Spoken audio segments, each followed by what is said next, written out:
13 പവന്റെ ദണ്ട് കാണാതെ പോയി, പിന്നെ അത് കിട്ടി.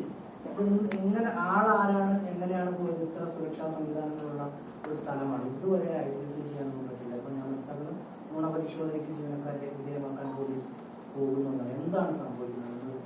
അത് വെളിയിൽ പോയിട്ടില്ല, അതിൻ്റെ അകത്തുനിന്ന് തന്നെയാണ് കിട്ടിയത്. 13 പവനുണ്ടായിരുന്നോ? 107 ഗ്രാം. അത് മണ്ണിന്റെ അടിയിൽ നിന്നാണ് തിരിച്ചു കിട്ടിയത്, വെളിയിൽ പോയിട്ടില്ല. മണ്ണിന്റെ അടിയിൽ പോയിന്ന അത് ബാഗ് വീണ് താഴെ വീണെന്നാണ് അറിഞ്ഞത്. എന്തായാലും വെളിയിൽ പോയിട്ടില്ല.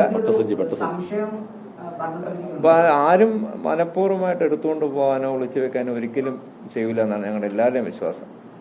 എന്തോ ബാഗ് പൊത്തിട്ട് അതിൽ കൂടെ വീണമെന്നാണ് അവസാനം കിട്ടിയ അറിവ്.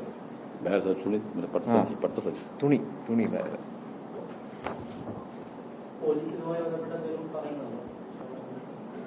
പോലീസ്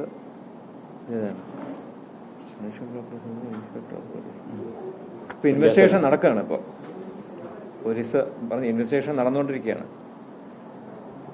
പിന്നെ താഴെക്കൂടത്തിനാണ് ഉദ്ദേശം ഒരു 25 കിലോ അരി നെല്ല് ഓരോ താഴെക്കൂടത്തിലും ഫില്ല് അതിൻ്റെ ഓരോ സ്റ്റെപ്പായിട്ട് നെല്ല് ഫില്ല് ചെയ്തിട്ടാണ് വെച്ചിരിക്കുന്നത്.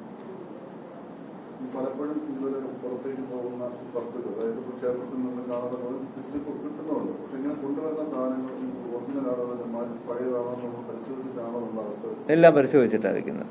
എല്ലാം പൂവട്ടകൾ ഉൾപ്പെടെയുള്ള കാര്യങ്ങൾ, പൂവട്ട മറ്റേ ഉരുളി, അതെ അത് എല്ലാവരും നോക്കിയിട്ട് തന്നെയാണ് വെച്ചിരിക്കുന്നത്.